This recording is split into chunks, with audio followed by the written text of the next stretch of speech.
Também já fui jovem, também já participei de tudo. Hoje não tenho mais estrutura para isso, tá? Já passamos por cada coisa, por cada lugar. Mesmo como pastor, fui pregar em cada lugar, me puseram em cada pimboca para dormir. Já passei tanto frio em tantos lugares, não é, pastora Glorinha? Ah, meu Deus, mas são experiências maravilhosas na vida da gente. Bom, eu quero hoje conversar um pouquinho com vocês sobre um personagem muito importante da palavra de Deus. E esse personagem é conhecido como José do Egito. José, vamos ler o texto primeiro. Gênesis 45, de 4 a 8. Agora eu aprendi, é ACF, tá? Já coloquei aqui na frente, já estou pondo aqui para... Agora aprendi, põe na frente, né? Na ACF. Gênesis 45, de 4 a 8, eu farei a leitura. E disse José a seus irmãos: peço-vos, chegai-vos a mim. E chegaram-se. Então disse ele: eu sou José, vosso irmão, a quem vendestes para o Egito. Agora, pois, não vos entristeçais, nem vos pese aos vossos olhos por me haverdes vendido para cá, porque para a conservação da vida Deus me enviou diante de vós. Porque já houve 2 anos de fome no meio da terra, e ainda restam 5 anos em que não haverá lavoura nem cega. Pelo que Deus me enviou diante de vós, para conservar a vossa sucessão na terra, e para guardar-vos em vida por um grande livramento.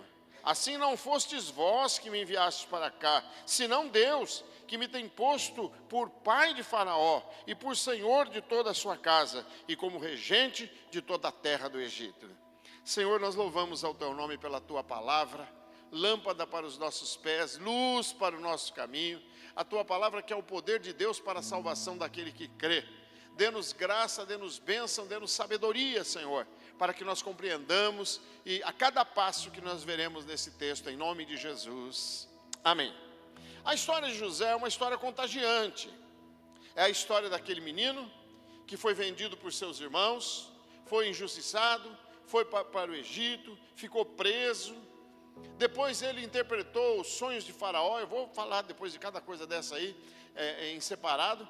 E por último ele se tornou governador do Egito. Por que essa história é tão conhecida, tão comentada, e a maioria dos cristãos conhece? Porque ela é uma história de superação, de incentivo para cada um de nós, inclusive nos momentos de dificuldade, de luta. Quando a gente passa por um momento de dificuldade, de luta, a gente lembra de José, fala: pô, a minha luta até que não é tanto, a situação que eu passo até que não é tanto. Você quer ver uma coisa? Eu vou citar umas palavras aqui, vocês completam. O Senhor é o meu pastor. Todo mundo sabe, hein? Porque Deus amou ao mundo de tal maneira, para quê? Não pereça, mas tenha. Todo mundo sabe. Por quê, hein? Porque, mais um, vai. Tudo posso. Por que todo mundo sabe esses versículos de cor? Sabe por quê? Porque eles trazem uma mensagem muito forte. Porque a gente aplica isso na vida. É o mesmo que acontece na história de José. Como é uma história muito forte, como é uma história muito animadora, como eu disse aqui, um relato de superação, a gente guarda essas coisas. E vou repetir o que eu já falei. E lembra nas horas de necessidade. José saiu da casa do seu pai, foi vendido, acabou se tornando o governador do Egito. Salvou o Egito, e ele mesmo diz aqui, falou para os irmãos, né? Não fica triste porque vocês me venderam.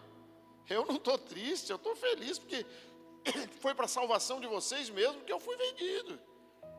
Não foi vocês que me mandaram para cá, foi Deus. Olha o reconhecimento do poder e da mão de Deus. Nada, absolutamente nada acontece sem a aprovação de Deus. E com Deus não existe, aprenda isso, hein? Não existe coincidência. Com Deus existe providência. A providência de Deus, ela é perfeita, ela é presente. E quer ver mais uma? Deus tarda? Não, Deus não tarda e nem falha. Ele faz tudo no momento certo, no momento oportuno, no momento dele e não o nosso momento. E foi o que aconteceu com José. Só que, agora vem o processo, como diz o nosso pastor, né? Tudo tem um processo. E é só uma coisa também que eu ia comentar. A gente lê certos textos da Bíblia e acha que tudo aconteceu muito rapidamente. Por exemplo, as 10 pragas do Egito. Em 25 minutos, você lê o texto lá de Êxodo, todas as pragas do Egito, né? Água se tornando em sangue, as moscas, as rãs, vai até a morte dos primogênitos. A gente acha que tudo aconteceu em 45 minutos. Mas não, para vocês saberem, as 10 pragas, para chegar da primeira até a última, durou 2 anos e 3 meses.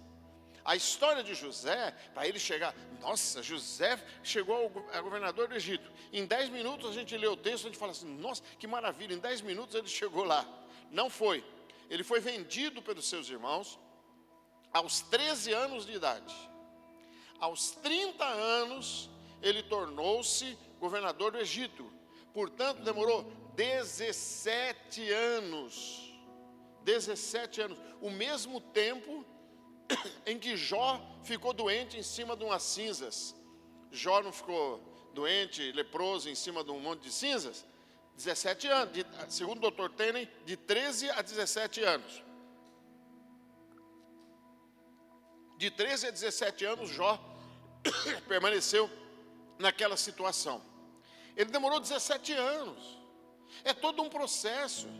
Às vezes nós temos pressa de tudo. Nós temos pressa de tudo, né? Eu pego o ônibus de manhã ou à tarde. Desculpe, principalmente de manhã. Eu pego o ônibus para ir trabalhar, eu falo, nossa, esse motorista é o lerdo ou é o vagaroso? Porque eu quero que o ônibus chegue logo, né? Se você está lá no seu computador e o negócio demora, o que dá vontade de fazer? Chutar o computador? Eu também tenho essa vontade. Dar um pontapé, esse negócio está demorando. Não é demorado, a gente que tem pressa de tudo. E às vezes nós temos pressa de receber alguma coisa de Deus, ou sermos usados por Deus. 17 anos. Você se lembra o que você estava fazendo há 17 anos atrás? Quem tem 17 anos de idade aqui? Aí, olha lá. Aí. A sua vida inteira foi o que José esperou para receber a recompensa de Deus. E mesmo assim, ainda ele governou 22 anos, debaixo de alguma coisa que eu vou falar para vocês aqui, que não foi mole também não. Não foi moleza, agora eu sou governador, eu sou bacana, não foi nada disso. Então, essa história de José, para ele chegar lá, ele passou por 7 crises. 7 crises para poder chegar. A primeira crise que José passou foi a rejeição. Começava dentro da sua casa. Deus dava sonhos para José. Deus mostrava para ele na sua infância. Olha, ele tinha 13 anos. E ele falava para os seus irmãos. O que ele via, eu vejo feixes de trigo. 2 feixes grandes, ele era o 11º filho de Jacó.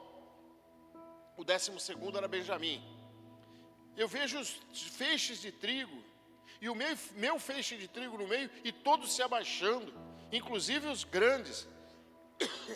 E ele falava, tá bom que meu pai e minha mãe vai se abaixar diante de você, menino, larga a mão de ser pretensioso. Os seus irmãos chamavam ele de sonhador. Vai chamar o sonhador lá. Ele tinha sonhos, ele tinha visões, ele tinha projetos, ele tinha sonhos. De novo, ele tinha alvos. Ele não ficava olhando para a vaquinha. Ele tinha alvos lá na frente, alvo para seguir. E os seus irmãos o rejeitavam. Até o ponto de que eles planejaram matá-lo. E o que eles fizeram? Jogaram dentro de uma fossa. É fossa mesmo.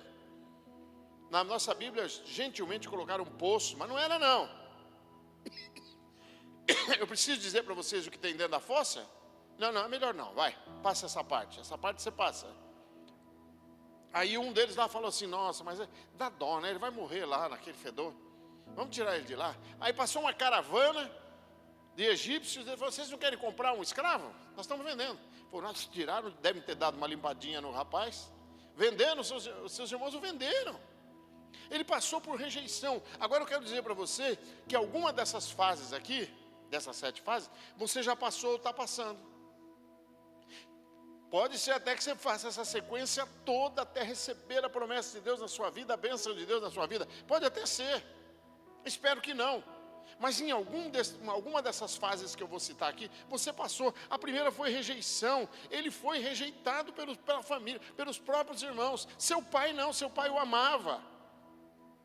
Seu pai o amava por causa da sua mãe. Raquel, ele amava a Raquel. Ele era desesperadamente apaixonado por Raquel. Então os filhos de Raquel eram especiais para ele. José e Benjamim. Mas os irmãos não. Os irmãos o rejeitavam. Você já foi rejeitado alguma vez em algum lugar? Já? Eu também. Também já fui rejeitado. Já passei por rejeição na minha vida. Mas são fases, como eu disse para vocês. Passou. Depois da fase de rejeição, ainda ele teve a fase da injustiça. Meu Deus, ele foi injustiçado. Ele era um cara bom. Como eu disse para vocês, ele tinha um alvo, ele tinha uma visão, ele tinha os sonhos de Deus na vida dele. Você pode ser que tenha um sonho de Deus na sua vida. Você tem um alvo, você tem um projeto. Corra atrás, vá atrás. E se você não tem um sonho, comece a sonhar. Outro dia alguém falou assim para mim: não, eu já tenho quase 70 anos, vou sonhar para quê? Eu falei: pois eu já tenho 70 anos e continuo sonhando. Eu tenho projeto na minha vida. Até o meu primeiro centenário tem muita coisa para acontecer, né? Agora eu forcei um pouco, hein? Primeiro centenário, agora fui longe demais. Mas eu tenho que sonhar. Se a gente parar de sonhar, para de viver. A vida não tem mais graça. Então ele mantinha-se íntegro. Ai, essa palavra é forte, hein? Nos dias de hoje, em que nós não temos exemplo de integridade, dá para contar no dedo os exemplos de integridade. Começa lá de cima das lideranças do nosso país. Não há exemplo de integridade. Eu sinto muito, não é o nosso caso aqui, mas até dentro das igrejas, líderes hoje não são mais exemplos de integridade para os seus liderados. Infelizmente, lamentavelmente eu tenho que dizer isso. Então, na sua integridade, ele foi trabalhar na casa de Potifar. Foi trabalhar lá, ele mantinha Potifar começou a prosperar por causa de José. Por quê? Porque ele era organizado, ele era disciplinado. Nós precisamos ser assim também, organizados, disciplinados na nossa vida. Se não tiver disciplina, o negócio vira uma bagunça. Tem um livro, estou tentando lembrar o nome do autor, o livro chama Arrume a Sua Cama. Alguém já viu? É de um militar americano. Ele diz que a sua vida você começa a demonstrar se é uma boa pessoa, se arrumar a sua cama. Então ele era um militar, ele andava com uma bolinha. Eu não me lembro se era uma bolinha de tênis, o que era. Então ele ia no alojamento dos alunos da escola militar onde ele ia ver a cama. Ele soltava a bolinha em cima da cama. Se a bolinha batesse e voltasse, é porque a cama estava bem arrumada. Quem não arrumava bem a sua cama, não passava o dia bagunçado também. A mente estava bagunçada, o coração estava bagunçado. Disciplina, ele era disciplinado. E por causa da sua disciplina, Potifar prosperou. Ele cuidava, olha só, chegou na casa do homem, lá um menino ainda cuidava do dinheiro, cuidava das finanças. E a mulher de Potifar falou: opa, tem um sangue novo aí, eu vou dar um crau nesse menino. Eu não vou perder esse tempo não. Ela já não devia ser assim muito séria, não, né? Nem parecia séria. Mas ele disse: não, minha senhora, eu estou aqui para trabalhar. Eu fui vendido para o seu marido, eu sou servo desta casa aqui, eu vou fazer as coisas direito, eu não vou trair a confiança do seu marido. Então ela armou toda uma situação para colocar José como criminoso, como ele sendo o tarado da casa. Ainda usa essa palavra tarado? Existe ainda, né? Porque as coisas vão mudando. Não vai mudando as palavras? Antigamente, uma moça muito assanhada chamava sirigaita. Não é? Antigamente? Agora chama piriguete. E o pior não são as piriguetes, são as piriguetosas, que é piriguete idosa. E se não for pirigóspel também, que é pior ainda. Então, por isso que eu pensei. Aí ela pegou, colocou José naquela situação. Potifar falou: né? vou ter que tomar uma providência para todo mundo não ficar sabendo que eu sou chifrudo. Vou botar, não, vamos abrir o jogo aqui. Botou José na cadeia. Ele foi injustiçado. Você já foi injustiçado alguma vez na sua vida? Será que você está sendo injustiçado por algum motivo agora, hoje? Bom, vamos lá.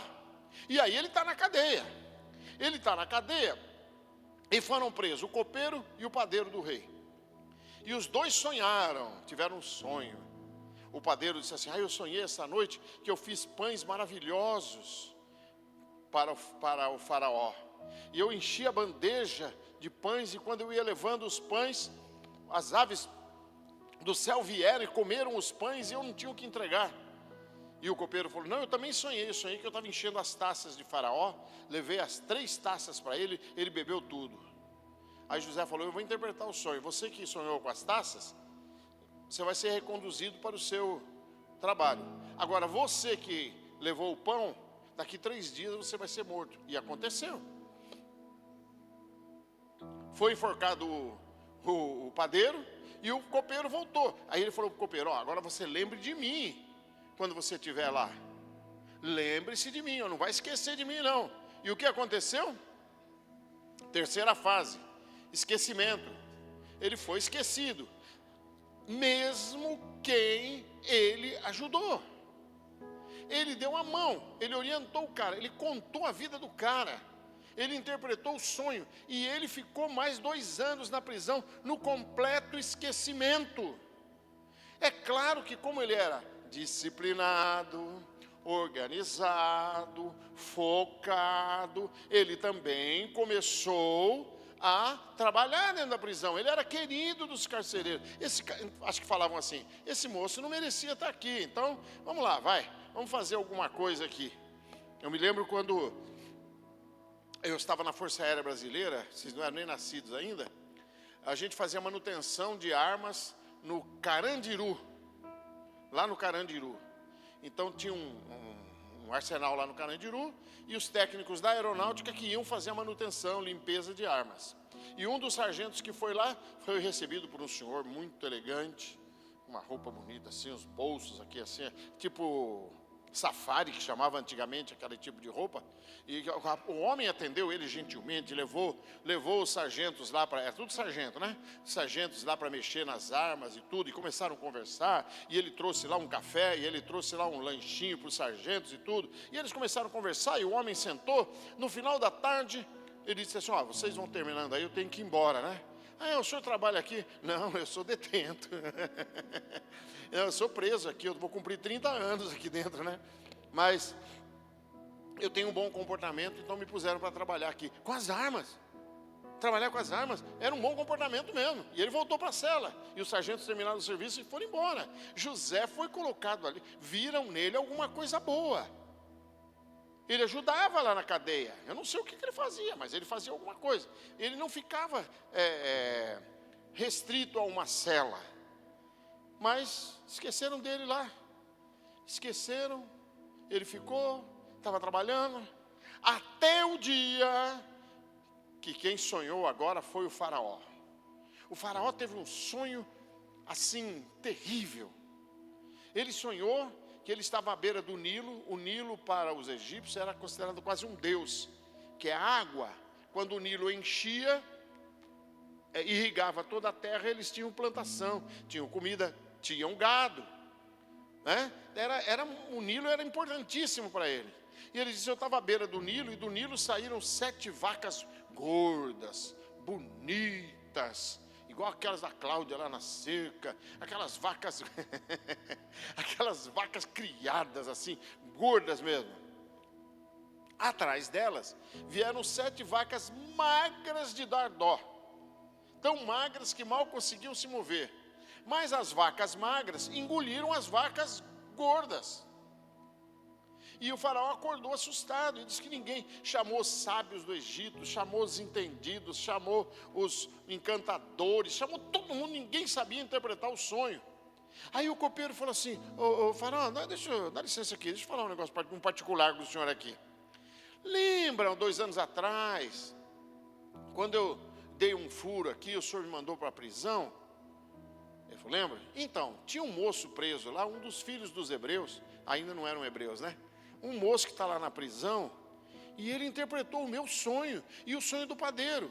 O sonho do padeiro era que o padeiro vinha com uma bandeja de pães e as aves comiam, e a minha vinha com as taças e oferecia a taça, o senhor bebeu. E ele falou, ó, você daqui 3 dias vai morrer, e você vai daqui 3 dias voltar para o seu posto. E eu voltei.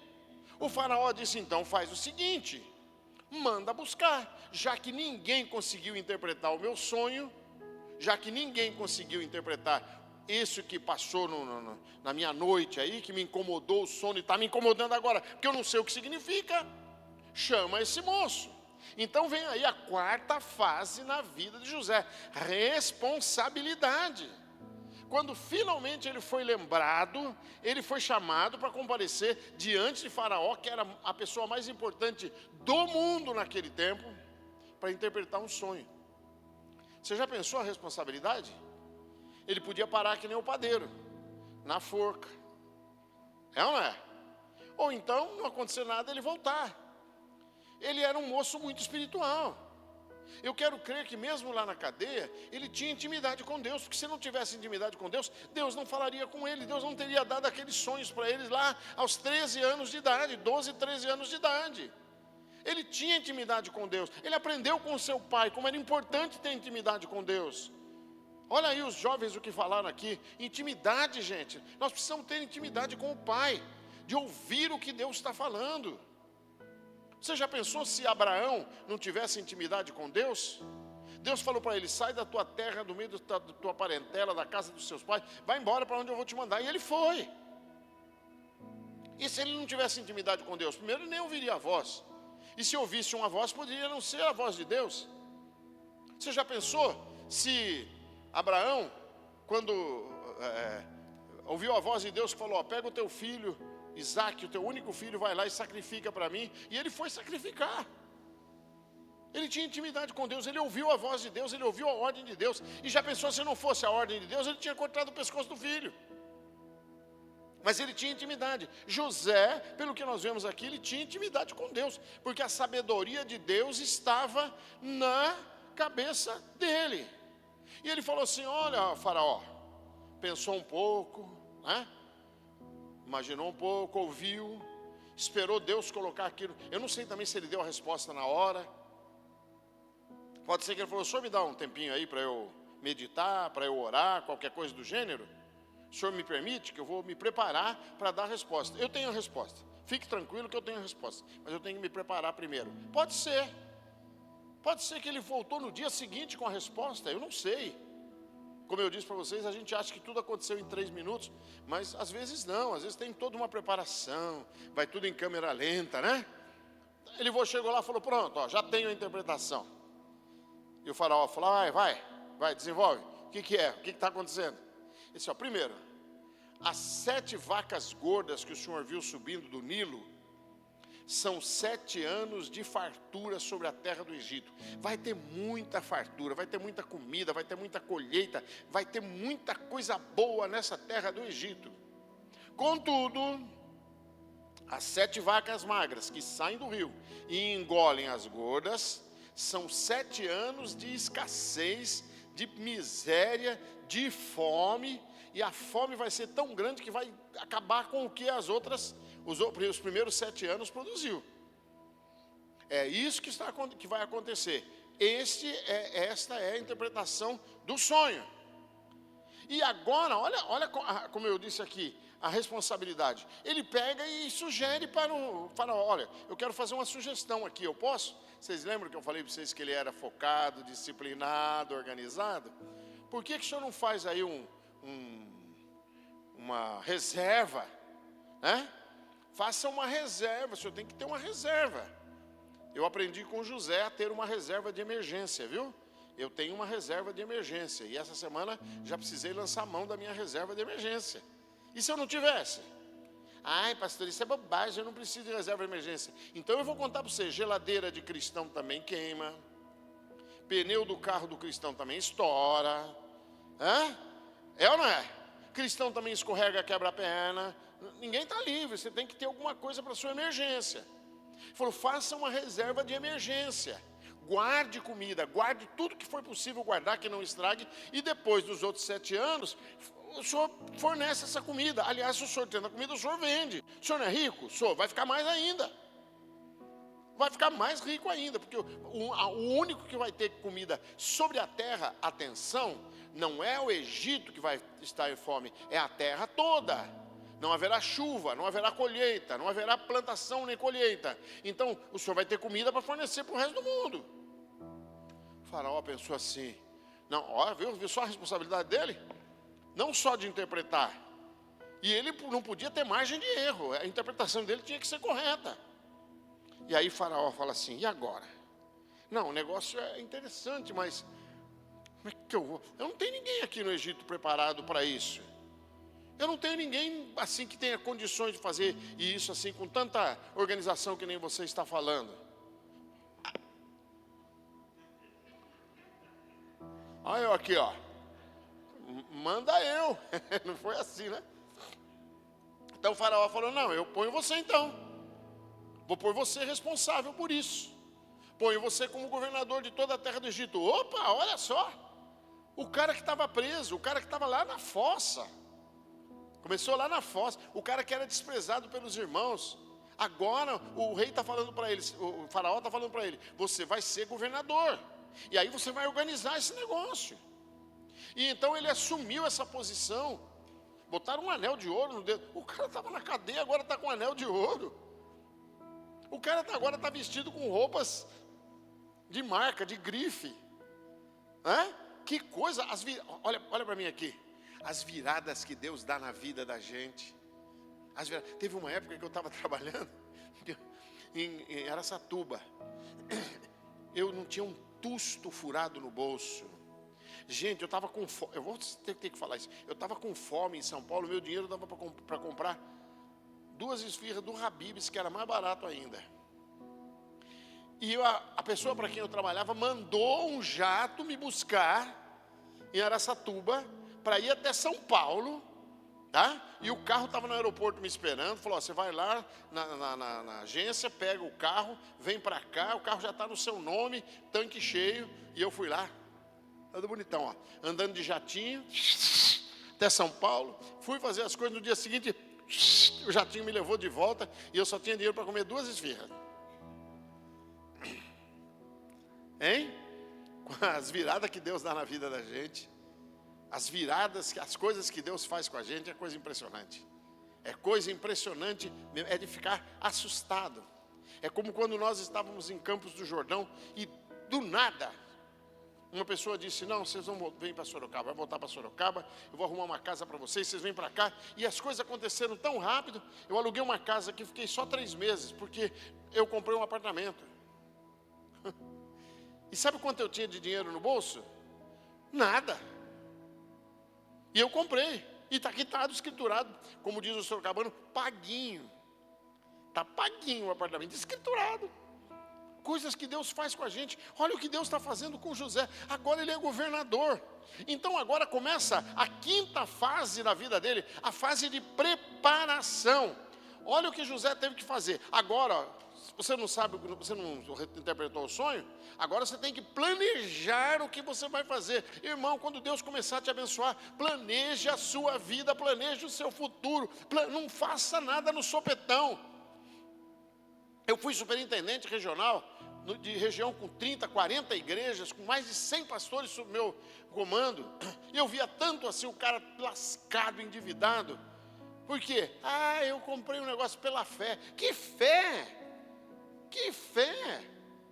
Vocês sabem a história do cara que tinha um carrão bonito, lindo, e ele falava assim, esse carro vai ser meu, eu vou comprar esse carro em nome de Jesus, esse carro eu vou comprar em nome de Jesus. Aí Jesus aparece, dá-lhe um tapão e fala, no meu nome não, você já sujou o seu, já sujou da sua mulher, já sujou da sua sogra, no meu nome você não vai comprar nada não tem nada no meu nome, né?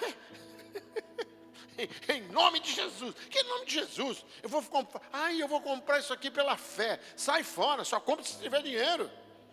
Só compre se você tiver condições. E de preferência só compre se você puder pagar à vista. De preferência. Claro que tem coisa que não dá, mas se você puder, compre à vista. Não fique devendo nada para ninguém. O apóstolo Paulo diz que a gente só tem que dever o amor aos outros, mais nada. Pois bem, agora ele tem que planejar. O que eu vou fazer? Como é que eu vou fazer? Então, qual foi o planejamento dele? Primeira coisa, antes de começar a guardar comida, eu tenho que ter onde guardar. Vamos começar a fazer uns silos bem grandes, vamos construir silos enormes, vamos nas cidades principais, e aí então vamos começar a comprar comida. Aí ele começou, o pessoal produzia demais, estava sobrando comida, e ele pegava tudo que sobrava e comprava, enfiando nesses silos, colocando nesses silos, enchia, ele fazia outro silo, enchia de novo, e ele tinha a maior reserva de emergência que se tem notícia na história. Ele tinha a maior reserva de comida do mundo, era só ele que tinha. Então começa a sexta fase, a fase da abundância, a fase da fartura. E você sabe qual é o grande problema quando a gente está na fase da abundância e da fartura? Gastar demais. Gastar demais. Gastar tudo regaladamente. 70% das pessoas que perdem os momentos de abundância e de fartura é por resultado do seu descontrole. Quando eu tenho abundância, eu gasto. Eu não preciso falar muito grande, não. Os meus filhos mesmo, os 2 meninos, não pode ter dinheiro no bolso, que eles saem e torram tudo. O mais velho trabalhava lá em Júlio de Mesquita, ganhava bem mais do que eu. Ele recebia o pagamento de Júlio de Mesquita até o Alto de Ipanema, ele gastava tudo no caminho. Chegava em casa e não tinha mais dinheiro. Já não tinha mais dinheiro. Gastava tudo. Por quê? Recebeu o pagamento. Então, eu tenho dinheiro, vou trazer um pacote de biscoito, bolacha, salgadinho, tudo para comer no quarto escondido. E não dividia com ninguém. Legal, né? Aí, o mais novo dá um pouquinho controlado, mas eu tenho que ficar puxando. Tenho que ficar segurando. Cuidado. Quando você tem dinheiro, guarde uma metade. Ponha numa aplicação, faça alguma coisa. Não gasta tudo de uma vez. Divide, não são 4 semanas do mês? Divide aí, deixa R$100 por semana para você gastar. Para você ir no BK, para você ir no cinema, sei lá onde. Mas economize, guarde. Ele tinha, agora, ele tinha essa fase de abundância, ele tinha que tomar um cuidado muito grande para não se perder. Assim é a nossa vida, meus irmãos, a gente não pode se perder eu estou falando agora especificamente com finanças, com a parte financeira, a gente não pode se perder. A abundância estava enorme, ele podia dizer assim, puxa, agora eu vou, se fosse nos nossos dias, né, vou trocar meu carro, vou comprar um carrão importado. Negativo. Eu vou até falar uma coisa aqui. Vocês sabem que libanês não compra carro novo? Vocês sabiam? Então vou contar só para vocês. Libanês não compra carro 0 quilômetro. Ele compra um carro usado de boa condição e com a diferença ele compra ações da loja que vende o carro. É isso mesmo. Ele compra ações da montadora para não dar a tentação de gastar demais. O tempo de abundância às vezes pode ser mais pernicioso do que o tempo de dificuldade. Então ele passou por tudo isso. Ele sabia perfeitamente que ele não podia gastar aleatoriamente, porque ele tinha um projeto. E por último, a última fase, a fase da liderança. José precisou liderar um país inteiro. Ele precisou liderar um país inteiro. Ele era um estrangeiro, um ilustre desconhecido, um menino que saiu da cadeia. Agora ele lidera o país inteiro. E quando que ele lidera? Durante uma crise econômica, durante uma crise alimentar, porque está faltando comida. Só ele tinha. E o que é que ele fez? Ele administrou isso. Também não saiu distribuindo, dando de jeito nenhum. Tanto que ele foi trocando terras do Egito por comida. E Faraó ficou, o que ele prometeu para o Faraó no começo? Que o Faraó ia ficar mais rico do que já era. E o Faraó ficou realmente. Tem um segredo que ninguém conta, hein? A prosperidade não vem para nos dar conforto, isso eu anotei aqui, mas para nos dar responsabilidade. Então, a liderança de José foi extremamente importante para o Egito. Bom, você está passando por alguma dessas fases hoje, sim ou não? Você já passou por alguma delas? Eu aqui, se duvidar, eu já passei por todas. Já caminhei em todas essas fases aqui, né? Na vida da gente. Tem alguns que têm privilégio de não passar em todas, mas se for, aprenda isso, aprenda com José. Aprenda com ele. Sabe qual é o grande segredo? Não reclamar, não murmurar, não murmure. Louve a Deus, agradeça a Deus. A palavra de Deus diz: tende por grande ânimo passados por muitas provações. Você pode, por gentileza, colocar Romanos 8, 28 para mim aqui, que eu quero ler junto com vocês. Eu quero ler Romanos, para encerrar, quero ler Romanos 8, 28. E sabemos que todas as coisas contribuem juntamente para o bem daqueles que amam a Deus, daqueles que são chamados segundo o seu propósito. Agora nós vamos ler juntos, ok? Vamos lá. E sabemos que todas as coisas contribuem juntamente para o bem daqueles que amam a Deus, daqueles que são chamados segundo o seu propósito. Observe que ali diz assim, ó: sabemos que todas as coisas contribuem juntamente. Ai, que maravilha, tudo contribui juntamente para mim. Não, contribuem juntamente para aqueles, primeiro, número 1, que amam a Deus. Segundo, que são chamados pelo seu decreto, pelo seu propósito. Então, esteja com o seu amor, esteja com o seu coração ligado a Deus, que o amor de Deus esteja na sua vida. Saiba o propósito de Deus na sua vida, e você vencerá todas as fases e será feliz.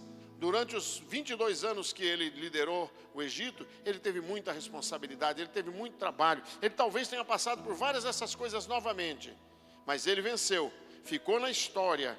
E ele diz assim: agora, pois, não vos entristeçais, nem pese nos vossos olhos por me haveres vendido para cá, porque para a conservação da vida, Deus me enviou diante de vós.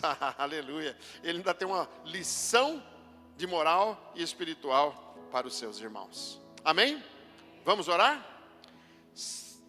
Obrigado, estão chegando aí. Senhor, nós louvamos ao teu nome e te agradecemos pela tua palavra maravilhosa, a tua palavra que nos ensina. A vida de José foi exemplar, um exemplo de integridade, exemplo de submissão, exemplo de organização, exemplo de disciplina. Que nós possamos aplicar tudo isso na nossa vida, Pai, embora passemos por momentos às vezes um tanto desagradáveis. Que a tua graça seja sobre nós, a tua bênção seja sobre as nossas vidas, e nós sejamos